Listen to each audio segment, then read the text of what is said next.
5 kahigayon nga naglandfall ang bagyong Tino sugod tungang gabi hangtod pasado alauna sa hapon kaganina. Sa 2 p.m. bulletin sa Pag-asa ulihing nasiplatan ang mata sa bagyo sa coastal waters sa Jordan Guimaras. Duna kini gikusgon nga 130 kilometers per hour ug unos nga 180 kilometers per hour. Naglihok kini pa west-southwest sa gipaspason nga 20 kilometers per hour. Signal number 4 sa Cuyo Islands, central ug southern portion sa Antique, central ug southern portion sa Iloilo ug Guimaras. Signal number 3 sa northernmost portion sa Palawan, lakip ang Calamian Islands. Signal number 3 sub sa naibiling bahin sa Antique, lakip ang Caluya Islands.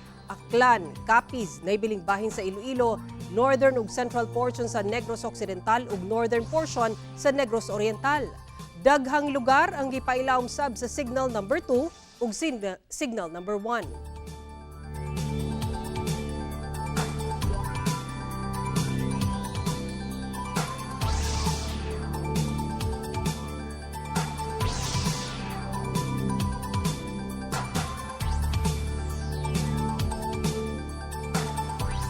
Sa mga lugar nga gipailawom sa wind signals, mangandam sa kusog nga hangin. Samtang sa Mindanao, base sa datos sa Metro Weather, dunay tsansa sa katag-katag nga pag-ulan sa Zamboanga Peninsula, Northern Mindanao, Caraga, Sorsogon ug Davao Oriental, epekto sa trough sa maong bagyo. Mag-igmat kanunay sa posibleng pagbaha o landslide, mga kapuso.